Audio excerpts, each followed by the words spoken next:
Hello everybody and welcome to a BagoGames interview. Today I'm joined with Matt from Retrograde and 24 Karat Games course. He is the... Well, why don't you introduce yourself, Matt? What do you do at 24 Karat Games? I'm Matt Gilgenbach, co-founder of 24 Karat Games, and I did the gameplay programming and game design for Retrograde. Awesome. And if you don't know what Retrograde is, it was recently released on PSN. It's a rhythm game, but with a quite unique concept behind it. Would you like to explain to the listeners what that is, Matt? So Retrograde is the world's first game played entirely in reverse. The premise is you're, a spaceship pilot, and you just fought this epic battle, and now all the explosions from the battle damage the space-time continuum, causing a temporal anomaly which reverses the flow of time. So the object of the game is to actually undo the space battle as it was done. So you have to unfire your shots and avoid enemy shots that return to the guns that fired them. So it looks like a side-scrolling shoot-'em-up, but it actually plays more like a rhythm game.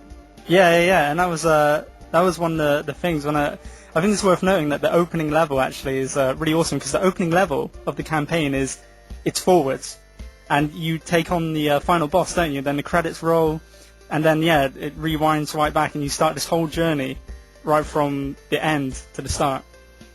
Yeah, definitely. We wanted to... Well, it's sort of a difficult concept to introduce, the whole time reversing, undoing your space battle, so we felt like that would be a great way to sort of introduce the idea. Hey, time is flowing backwards, here's what you have to do. Yeah, it's an awesome premise, and I guess my first question is, who came up with that idea, and was it the rhythm game first that came to it, or was it that you wanted to do a game in reverse and you thought it would have to be rhythm-based for this to work out? It was the second. Basically, we were doing a tech demo for like a rail shooter where the world's always scrolling, and we had a debug mode that lets you back up time, and the other developer, Justin Wilder, he said, it'd be neat if we had that as part of the game and you could actually do something when time is rewinding. But it didn't really make sense for that concept, but when we wanted to start our own sort of indie project, we went back to that and said, hey, that's a neat idea. How would we craft a game in reverse? And so we figured, as you suggested, rhythm games would be the best fit for that style of gameplay, because if you're trying to undo something that already happened, you need to get the timing right, and to get the timing right, rhythm games are really the best fit. I see. So was that almost like a eureka moment then? Like I'm sort of picturing in the meeting room when you're all discussing this, sort of like, oh man, and imagine with the bullet hell stuff, and you have to dodge the bullets, and the power. Did it all just come together pretty quickly once you hit that point? Yeah, basically the core gameplay came together pretty quickly, and we did a build for the IGF after a month and a half of development, which was nominated for excellence in design and excellence in audio. Awesome. And then from there, trying to sort of expand on the concept and really flesh it out and put in a lot of polish was a real challenge. Some of the other enemy shot types took a while to come up with ideas that work in reverse, but also, preserve the sort of crazy enemy shots from the shoot-'em-up style games. Oh, really? Could you give an example on one of those shots? Because I'm very familiar with the difficult boss fights now.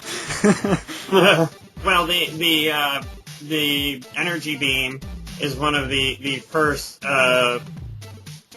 different shots after the first level you encounter.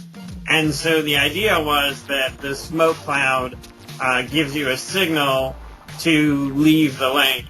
And so in forward it makes sense because it's like a residual smoke effect. But in reverse, it gives you the clue you need that, hey, I have to react to this. So the real problem with things going in reverse is that you have to structure them such that they do sort of what's called telegraphing often in game design. You basically want to telegraph or show what's going to happen in the game, what the enemies are going to do. And so trying to get that in reverse is tricky. I mean, ordinarily you can have like a really long wind-up or charging effect on the enemies, but since time is going backwards, we couldn't do something like that. We had to come up with things that work backwards in terms of sending the message, hey, that something's going to happen. Right. Yeah. There's those beams coupled with the gravity holes gave me the most problems in the game. For people who don't know, Retrograde, correct me if I'm wrong, Matt, but it was in development for, is it 4 or 5 years? 4 years. 4 years. So I guess one obvious question is, if it all came together so quickly and you had this concept at the beginning, why did it take 4 years to get the game out there? Well, that's something I often ask myself, because I think it would have been we would have been better served to get the game out a lot quicker. A lot of people have scrapped their guitar controllers, which we think is a cool feature. I mean, certainly the game I think is a lot of fun with the gamepad as well, but I think that was sort of a neat hook we had with the guitar controllers. So a lot of it comes down to polish. The sort of visual polish we put into the game. There's a lot of detail and a very clean and crisp look, and we did a lot of optimizations to the PlayStation 3. We may be the only game ever to run at 1080p, 60 frames a second with anti-aliasing. Wow. One of the guys at Sony was talking about that. I don't know if he ever followed up, but he thought we might be. So it has a very, very polished graphical look, which definitely took a lot of time with such a small team, because basically our team was 2 programmers and an artist. And so people are often impressed when they realize just how few people made the game. Yeah, that's shocking. So wait, it was 4 people? Well, most of it was 3 people in terms of full-time work. So if you look at the credits, we had a lot of contractors and people who are just helping out here and there.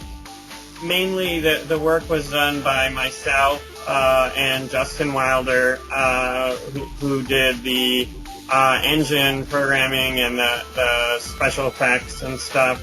And then we had our Joe Grabowski, who is our principal artist, who did most of the art in the game. And then we had a number of contractors, and we worked with extra artists here and there, and sound designer and the musician Skylar McLaughlin. But really it was basically only 3 people on the game full time. That's that's mad. Another question I want to ask about the origins is why did you pick the PlayStation 3? Well, it was less that we picked the PlayStation 3 and more like the PlayStation 3 picked us. When we were at the IGF in 2009, someone from Sony came along and said, hey, are you interested in being on PlayStation Network? And we said, yeah, sure. And basically they were starting up a really neat program to allow indie developers to self-publish on PlayStation Network, which is something you can't do on Xbox Live Arcade. Oh, wow. It seemed like a really good fit for something quirky and crazy. We tried talking to publishers about the game, but usually they didn't get it, or once a publisher was like, oh, I totally get this, I love the game, but there's no way I could explain it to marketing. So it's definitely a tough game to sell people on, and the advantage of being self-published is that we don't have to sell anyone else on it, really. I mean, Sony had to approve the concept, but they didn't really want to try and say, hey, you have to put Call Me Maybe in the soundtrack, or, this, that, or the other. So we were sort of free to execute on our vision, which is really great, and what you dream of as an indie developer.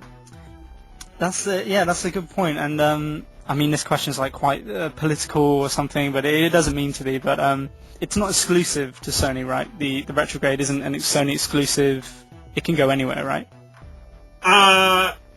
Yeah, basically, since we own the entire thing, we own the IP, we own all of it, we can move it to whatever platforms we want. For the time being, we are PlayStation 3 exclusive. And did Sony support you in any way with development or anything, or were you just did Sony just essentially say, yeah, you're good to go, do what you do, and come back to us when it's ready? Yeah, basically they just said that go for it, have fun, and if you need help, we're here to help you. And so they did do some support, like they flew me out to Fantastic Fest to promote the game as part of their PlayStation Arcade. So that was really cool, but for the most part, everything has been us in terms of getting the game out and getting word out about the game. We've had to do all of that. Okay, cool. Did you find that daunting at first, the idea that you would be on your own, essentially? Well, the thing was, I didn't think it was daunting at first, mostly because I didn't realize sort of how difficult it would be to execute on that. Okay. So I didn't feel like that at first, but I probably should have, I guess, is what I'm getting at. That publishing a title is no small task. There's a lot of work required. So definitely, I guess I didn't have a good idea of how much work that was going to be, and how difficult it is to get the review codes out there, to get people interested in the game, to get your stories picked up and stuff. And certainly Sony was very helpful, because they let us sort of use the PlayStation blog as an outlet for interesting information about Retrograde. But even still, it was definitely a lot of work. Yeah, and for anyone who doesn't know, at least in Europe, and you can correct me if I'm wrong with the United States, but at least in Europe, Retrograde is currently free on PlayStation Plus if you're a subscriber. So definitely pick it up, because there's heaps of content in that game. But we'll get into that in a bit. But is that right, that it's free on PlayStation Plus in the US as well? No, it's not free on PlayStation Plus in the US. It's only free in Europe. Basically, Sony Europe was interested in doing this new PlayStation Plus Presents, where they have an indie game for free for Plus subscribers. And so we're actually the first title of this new program. I think Machinarium is second. So it definitely was a great opportunity for us to sort of get the game out there in the hands of gamers, and definitely helped with publicity and spreading the word. So we're very happy about that. In the U.S., they don't have PlayStation Plus Presents. They have a whole set of different promotions, so it wasn't really something we could do in both regions. Ah, I see. Yeah. But we also did a cool giveaway. Matt was nice enough to give us 2 Retrograde codes that we gave away on Facebook, and those guys were very happy to get their hands on that game.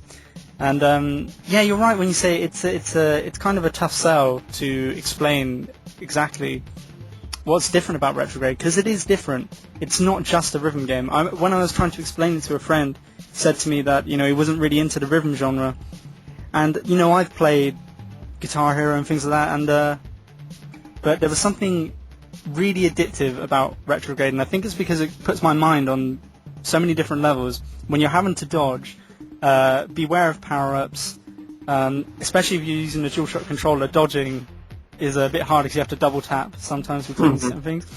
So there's like so many things happening on the screen, and like you say, it runs beautifully.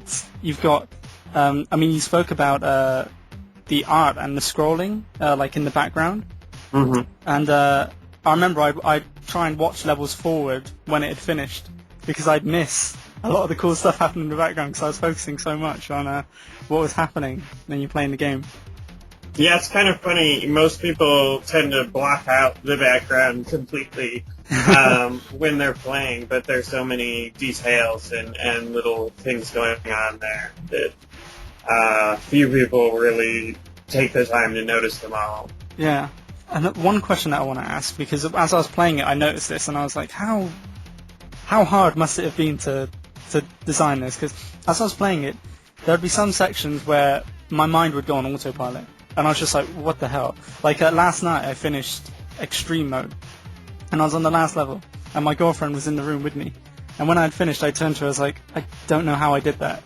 Like, I couldn't believe it. Like, it's almost like I was on autopilot, because everything moves so fast. You don't have, your brain doesn't have time to ponder and wonder on where you're going to go, and you just sort of go on instinct. Was that a design choice? Because with the color coding and things like that, were you aware that people would go into this state and it would be difficult but satisfying as well? Yeah, I mean, certainly that's something we tried to do, and with the harder difficulty levels, I would basically create a pattern that I couldn't play, and then I would practice and practice to the point where I could play it, and, sometimes there were things I just couldn't get, and then I had to cut those out, because it's like, no one else is going to be able to do that. But definitely, we tried to make the game sort of as easy to read as possible, which certainly when people look at the game, they don't really see that. They're like, oh, what the hell is all this stuff going on? I have no idea. But once you get the hang of it, once you understand what's going on and how everything fits together, it's we spent a lot of time making it really clear so you could figure out what to do. Okay. Yeah. It's there's definitely lots of signals, and the color coding for me, I found that my brain was just trained with the colors after a while, which brings me on to challenge mode, actually. One thing you said about how you would come up with a pattern that you found too difficult. Mm-hmm. Now, for people that don't know, that a lot of the dialogue in the game, the descriptions of the levels about Rick, the main character's adventure, a lot of it's quite funny, sarcastic. There's one in the challenge mode that says this pattern was deemed too difficult for the campaign. Is that true? Yeah, so basically, that level, a few reviews even singled it out as being too hard, but that level sort of was really tough to get right because I had all these cool ideas for, like, new attacks and stuff, and so I spent a lot of time putting together all these new elements and making the level really cool. But the problem was that because it was all these new elements and all this crazy stuff going on, it was very, very difficult. And so over the course of development, I had to keep sort of watering it down. Like, I had the level right where I wanted it, and then I had to change it and make it easier, and then make it easier still. And I would actually make my wife play. And so that was sort of my judge of if it was too hard, and certainly for many iterations it was too hard for my poor wife. She was like, no, I can't play this, and I'm like, well, I mean, like, I didn't want to water it down, which is always a bad game design thing, is when you know something, it needs to be changed, but you're too attached to it, so you don't want to. So I'm like, no, just keep playing, and she's like getting exasperated, and she really can't do it, and then I'm like, okay, I really need to address this. But because I was so attached to the patterns, the things I came up with before, I figured I would resurrect them for challenge mode. I beat one of those levels, by the way, on challenge mode. So awesome. I did it. Good job. Actually, I want to talk about challenge mode quite a lot because this is one thing that surprised me. When I played the game, I played through the campaign, and I was like, oh, sweet. First of all, I did it on medium core, and then I went through the other difficulty levels. And I was like, okay, I'm done with the majority of the game. Let's check out challenge mode. And challenge mode, for me, is actually the majority of the game.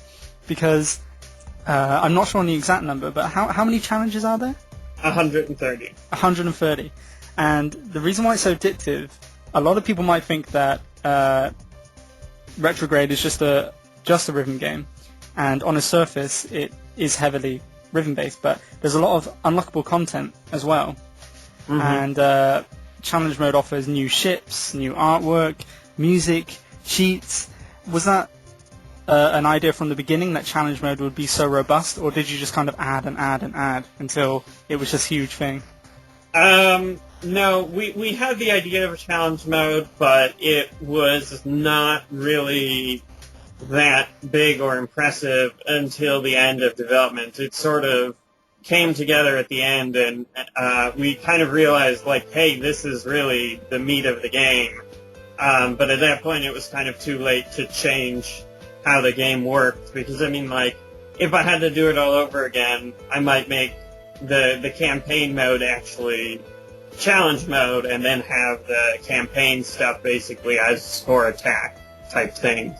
I think challenge mode is really interesting and really where a lot of the cool stuff comes into play. And but I worry that people will basically neglect challenge mode, or sometimes it's annoying because people are like, oh, you know, this first challenge is so easy, you know, challenge mode is really not challenging, which if you get the warps and stuff, you can skip through a lot of the easy stuff in challenge mode, and then it becomes just brutally difficult. You have some challenges that are much more difficult than the regular extreme difficulty levels. So yeah, that's well, I had a similar experience actually when I first played it. I'd got through a lot of the campaign, and I started the challenge mode, and it was on a casual level, and I was like, oh man. But it's quickly introduced that you have these warps that send you to higher difficulty levels, which is something we mentioned in our review, because it allows you to skip that initially quite easy content and get onto the good stuff. And there's some things that you think wouldn't be difficult, like disco ball, disco music, and disco music, for people that don't know, it changes the colors. So much of what it's based on is like color-coded stuff, and it's like messes with the colors, and then you have like mirror mode and zoomed in so you can't see as well, and things like that. Where did you guys come up with some of these ideas to do these spins and on the objectives? Well, it's a lot of brainstorming and a lot of trying to figure out what would work with the gameplay without being too hard. Certainly, we had some ideas that were just no fun at all and just too hard, like, you know, messing with the controls or something, or man. flipping the screen the other way. Those didn't really turn out to be fun. I had another one where it would basically adjust the tempo of the music, like back and forth. But, I mean, it you know, seemed like, hey, this might be worth a try, but they were just, you know, really not fun. So we basically just came up with a bunch of crazy ideas, picked the best ones, tried them, you know, played them, and see what worked and what didn't. But a lot of the game is sort of playing with your sort of preconceptions about what a game is. So instead of playing a game forward and retrograde, you play the game backwards, and then, you know, you have preconceptions with the way the game works based on the regular levels in campaign mode, and then we play with those in challenge mode. So even your preconceptions about retrograde aren't actually right. Yeah. And some of the cool things in challenge mode as well is the unlockables. Like I recently unlocked a Meat Boy spaceship, Minecraft spaceship, things like that. Did you have to approach these guys to see if you could use those things? Yeah, basically we talked to them and they were really cool about it. So it was a lot of fun to get these other characters in our game. Yeah, that's awesome. That's what's so addictive at the moment about challenge mode for me. I just want to get the ships and the music as well, which we haven't even talked about, which is another cool idea. The turntables. Could you explain to listeners what the turntables are and what you can do with it? So basically, a lot of games have like unlockable music and a music player, and so we wanted to sort of take that to the next level. And so when you unlock the music, you actually get a 2-turntable setup with a crossfader. And so you can basically load the songs on the different platters and then scratch or adjust the tempo or beat match and actually mix the music just inside the game using the game music you unlock in challenge mode. Yeah, that's toying with that. I'm not very good at that at the moment though, but yeah, we mentioned that in our review because that was one of the coolest features when I went into extras. And I was like, oh wow, this is sweet. And another thing that's worth mentioning is all those crazy things that you spoke about in challenge mode. You can unlock them as cheats, right, and apply them to any level. Yeah. So yeah, we have a bunch of cheats, and we have a few others that aren't based on challenge mode. But yeah, basically, if you like, because some people were saying in Rock Band, there's like a zoom on the harder difficulties. It zooms in. And they find that easier for Rock Band. I don't think it's easier for Retrograde. I think it's harder, but basically it seemed like, hey, this would be something neat to add, and we can put it in challenge mode, and then we can make it an option. So if people really feel like it's easier seeing less of the battle, then they can go for it. But in my opinion, it's way tougher just because in Retrograde, it's less reactive than like Rock Band or Guitar Hero. You have to sort of anticipate. Yeah, I definitely agree with that comment that it's harder, especially with the bullet hell stuff. Yeah. It's really, really difficult as you're like, holy crap, it's like coming right towards me, you didn't even know it. Yeah, that's yeah, I definitely agree with that. So after talking about the turntables and the cool music and stuff, I think this would be a good time to talk about the composer, the choice of music you wanted, and how exactly you integrate that into a game. Could you talk about the composer, what it was like getting Skylar, and why you wanted him? So Skylar McLaughlin is one of my personal favorite musicians.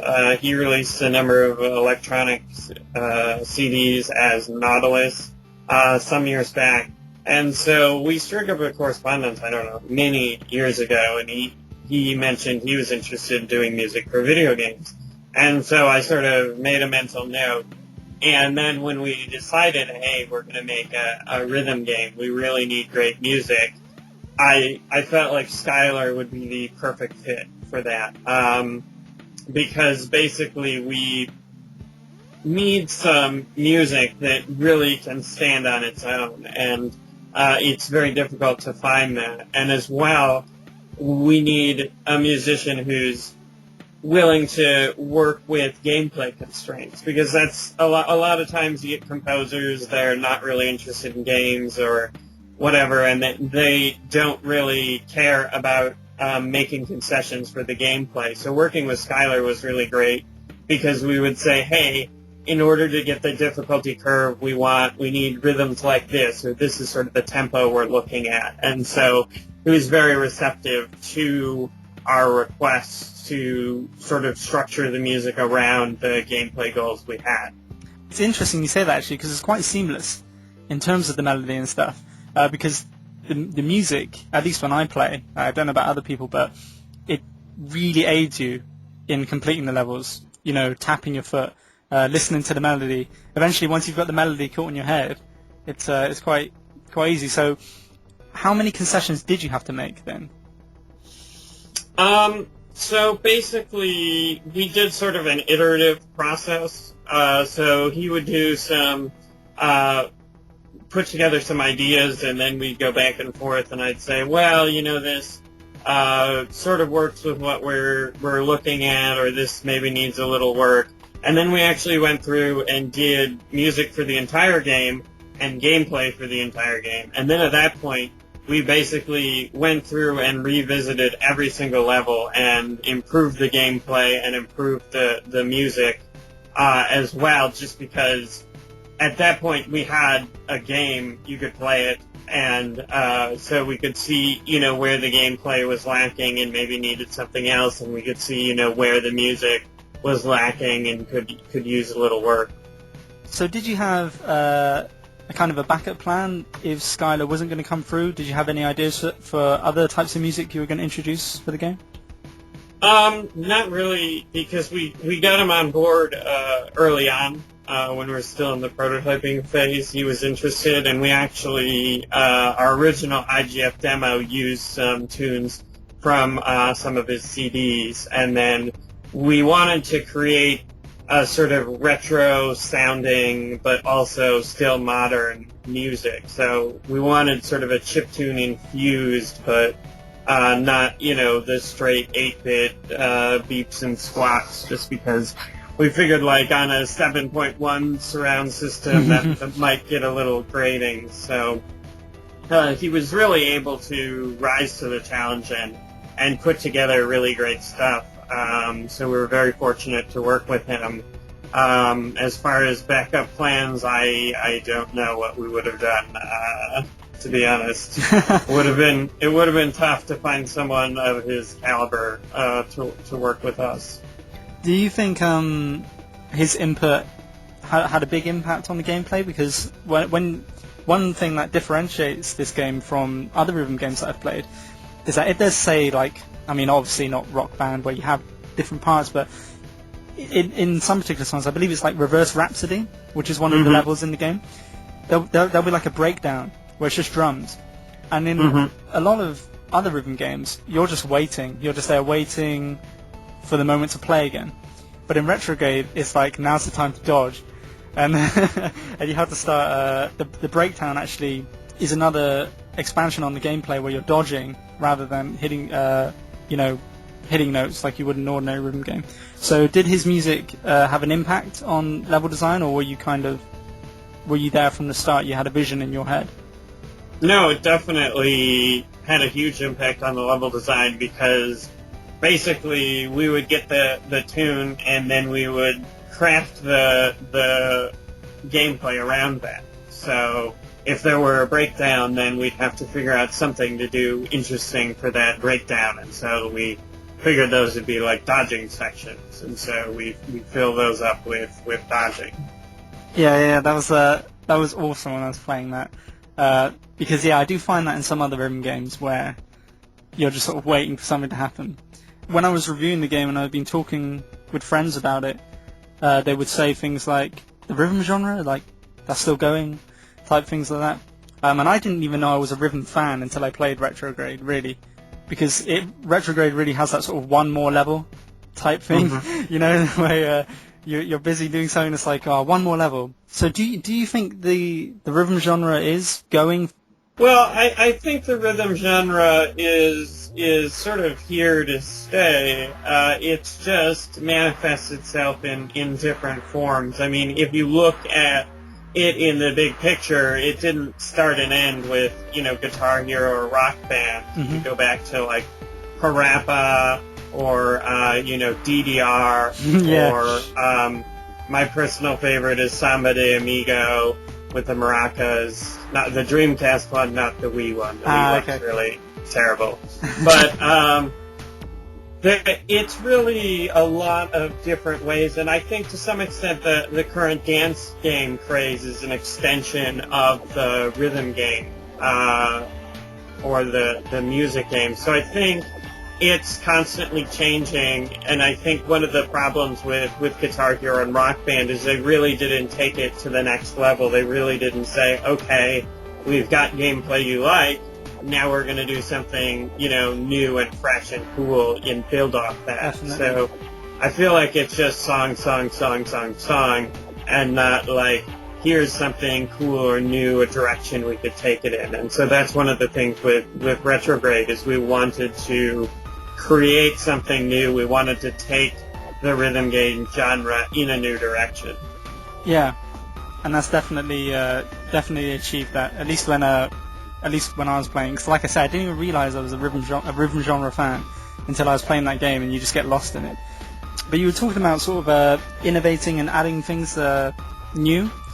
And as I was playing the game, I was thinking of how cool these certain things would be, because you have these like the music turntables with the mixing, things like that. Was there ever a point in development, and I've got no idea about budget and things like that, so feel free to shoot me down and say there was no way that could happen, but was there ever a moment where you thought, man, it would be awesome if there was like user-generated content here where you could make your own levels. Yeah, certainly that was a thought, but it's very difficult to author the levels just because there's a lot of stuff going on, and you have to figure out, hey, there is a path, and this path is doable. And then there's also, basically, we start with the gameplay pattern, and then we generate the battle from the pattern. Basically, that just makes it a lot easier to change and tune and tweak the actual gameplay. But the flip side of that is that the battle in and of itself is very difficult to figure out just from the gameplay. So I have almost like an AI agent that figures out where everything should be, where things can go based on the battle. The problem is if you have arbitrary stuff going on, it may produce something that the AI agent just can't figure out. Because part of the problem is there's no right answer for the battle. There's no way of saying, this is the perfect battle, this is the best we can do. It's sort of like, this is what will look best, probably given the input. And so you spend a lot of time creating this AI agent that places everything, but it's not perfect. And so sort of exposing that to users may be tough, just in that it would say, like, hey, you can't do this, sorry, because of a certain conflict or something. And so probably that would have to be a whole lot more robust. And as well, we really didn't have the time to do that. Certainly, we'd love to add more content, the ability to do user-created content and all sorts of stuff, but to some extent we're limited by time. Certainly 4 years in development is a long time, and probably longer than we should have spent on the game, but it just wasn't something we could do, afford to self-fund any more development. Was the morale of the team, like, as it went on and on, does it become more grueling and almost, for want of a better word, like less fun, or are you still motivated from start to finish? No, it was definitely difficult to remain motivated, and it was really tough. It was a very tough development cycle, and it was very tough to do the game over 4 years, because when we set out, we didn't set out to make a game over 4 years. We wanted to do something quick and just get something out there, but we ran into some troubles. We had a lot of feature creep. Part of it was the market was changing faster than we could develop because our team was so small, so all of a sudden the bar for downloadable titles kept getting raised, games like Shadow Complex and stuff, and Ubisoft puts a lot of money into these downloadable titles. So we felt like we had to compete with them, and so we had to sort of go back to the drawing board and, improve our graphics, improve how we're doing the backgrounds to make a game that looks competitive. So after a while, it was almost like you felt like you were playing catch-up to a certain extent. Is that right? Yeah. For a large portion of development, we felt like we were playing, because it's so tough having such a small team. I mean, if someone gets sick, it majorly pushes back the schedule. You have 3 people, and each person has their own sort of area of what they do. And so if they get sick, then all of a sudden your schedule's behind however many days they had to take off. So yeah, it's very difficult to keep up. Could you explain to people who might not know what feature creep means? I first heard this term when a Red Faction developer spoke about it. So basically, feature creep is when you have a list of sort of an idea of what you're going to do, but over time you get new ideas, and then you sort of expand it and add them in. And so over time, it can certainly make a game a lot better, but it can also be very problematic for getting the game out on time and sticking with the schedule that makes sense for the team. So basically, you have these new ideas, and then they creep in, and then you have a much longer schedule. You have much more to do than you set out to. Is that just a natural part of game development, or is that something that goes away after many games? I think it really depends how you approach game development, because I think often feature creep is a great thing because you can find new ideas and cool new things and add them to the game. So if something turns out cool, you can spend more time on it. But I think it's tough to schedule, and I think that's why the best game development company, Blizzard and Valve, they finish games whenever they feel like they're complete, because that allows them to creep in any features they want and cut anything that's not working and replace it with something else. Because part of the problem with game development is it's very difficult to capture fun. It's really hard to sit down and say, okay, I'm going to make this game fun, and then you type it up, and then all of a sudden you have a fun game. That's not the way it works. You basically have to come up with a bunch of ideas, try them, tune them, tweak them, and then eventually, hopefully, if you're lucky and if you're good, then things will arrive at fun. But it's very difficult to sort of capture fun. Yeah, that's one thing I hear a lot actually from developers when you listen to interviews and things. I was listening to like an Assassin's Creed 1 developer interview, and they were talking about how they found it quite difficult, like you say, to sort of, you have an idea on paper that sounds amazing, and then apparently once it gets in game, it's not quite as good as you thought. Oh yeah, but I think that's putting it mildly. And sometimes, your idea on paper sounds amazing, and then you implement it, and it's just awful. And that happens all the time, and sometimes people come up with these long and detailed documents and spend weeks coming up with what they view as the perfect idea, and then you get it in game and it just totally doesn't work at all, and then you basically have to cut it and throw away all that work, or leave it, and then your game's not fun. I imagine that can be quite difficult given the size of your team as well. Did you have a lot of time to do focus testing and things like that? Yes, sort of. We basically tried very hard to do focus tests, and so we actually took the game over to That Game Company. Oh, wow, really? Yeah, a bunch of people there to play and focus test the game, and that was really valuable. And so, yeah, we got other developers and friends to focus test the game, and then I also implemented an analytics system, which analytics is more popular in like the mobile space, but basically the idea is you get a bunch of statistics about the people who are playing the game, and from that you can determine how things are working and how to tune the game. So we did, over the 4 years, spend a lot of time tuning and tweaking and focus testing to try and make the most fun game possible. I see.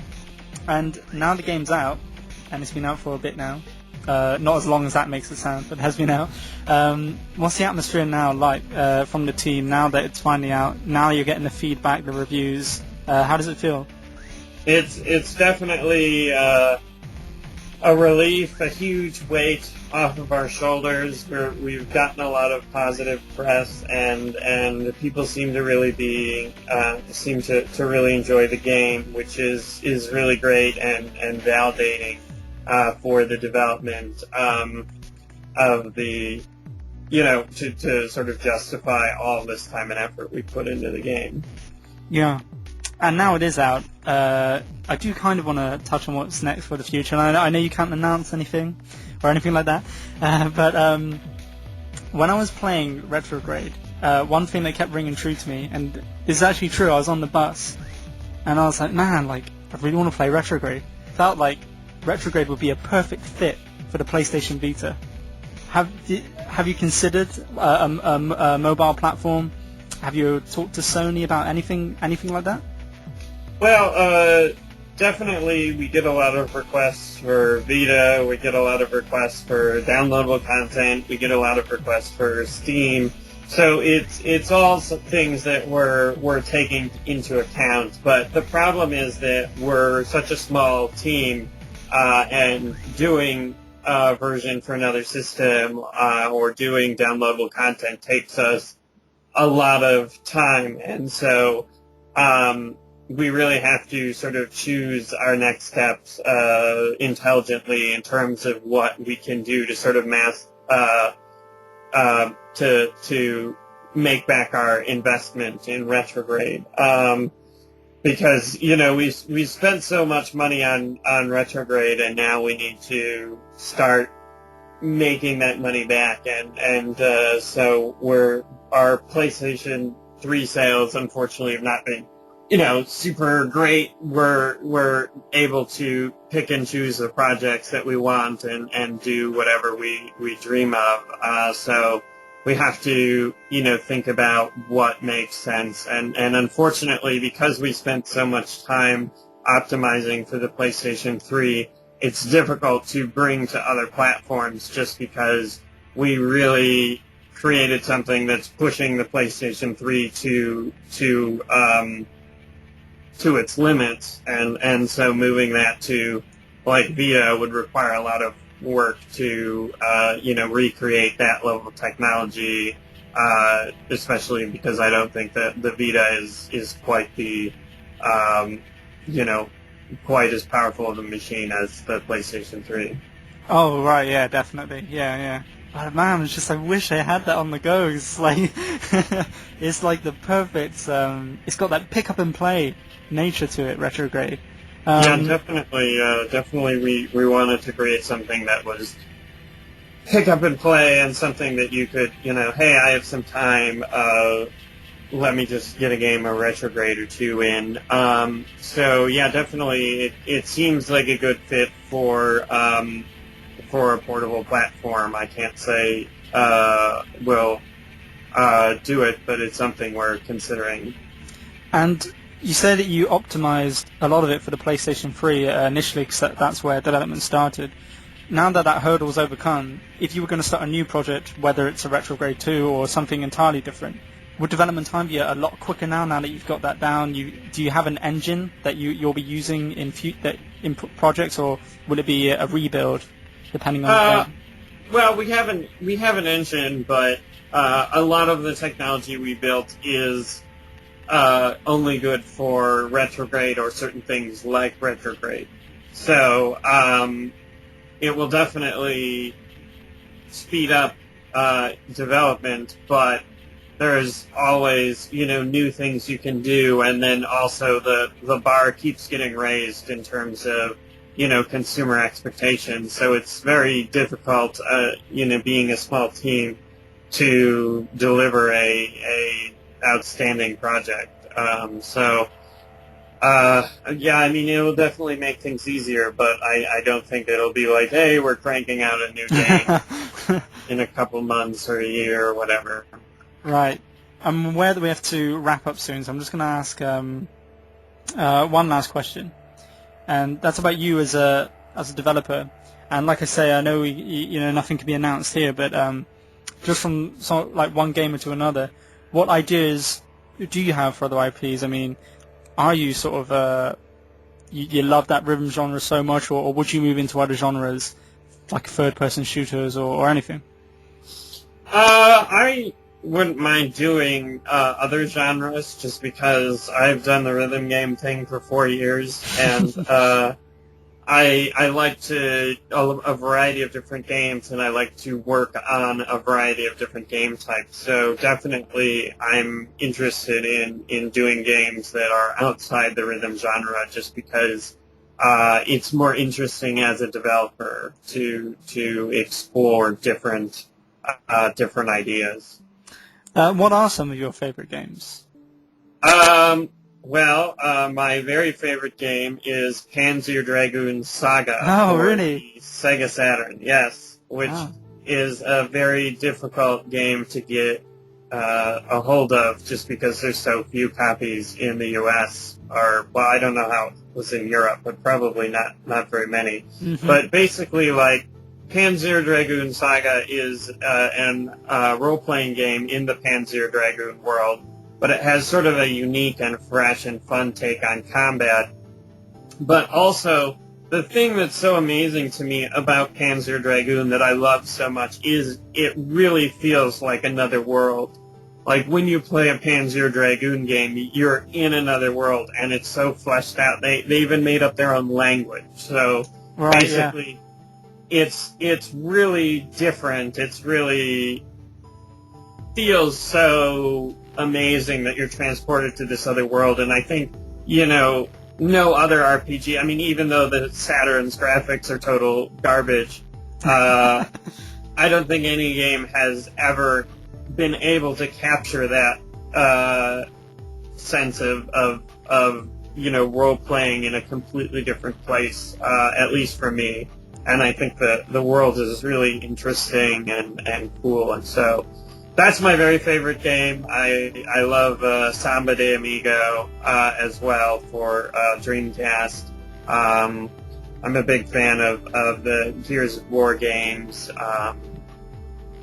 Big fan of Mario 2D and 3D platformers. So yeah, I like a lot of different types of games. And have you had a chance to play the spiritual successor to Panzer Dragoon on the 360?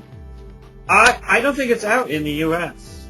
I mean, like at a trade show or anything? Unfortunately, I have not. Like, it was at PAX and PAX East, but the problem is I have to be at my booth all the time. So, no, I was really disappointed because it seemed like it was coming out sooner, and I think it may have come out in Japan, but they have not released it, and I don't think they even have a release date, so I'm pretty bummed about that. But you're excited for it, yeah? Yeah, I'm a little wary about the Kinect controls, just because it's a very, at least the other Panzer Dragoon, the rail shooters, which I love rail shooters, required a lot of precision, and so like Child of Eden, I tried to play it with the Kinect, but it was just too frustrating, and so, I mean, I enjoyed the game, but I played it with the controller, which was an option, and I don't think that's an option for Crimson Dragon, is that what they're calling it? Yeah, Crimson Dragon, yeah.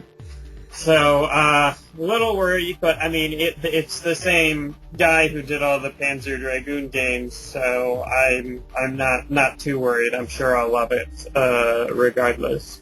Yeah, that's awesome. Yeah, we can't wait to get our hands on that either. But yeah, I guess we better leave it there because I've taken up enough of your time, really, Matt.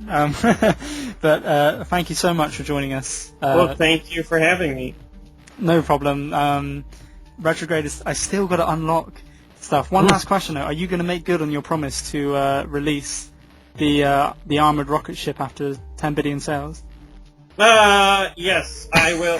If the game sells 10 billion, I will gladly remove that from future copies of the game. But I'm not sure that there's a risk of that.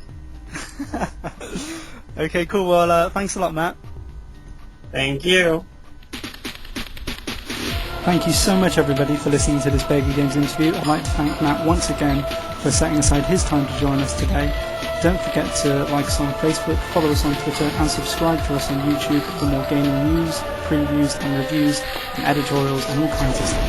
Thanks.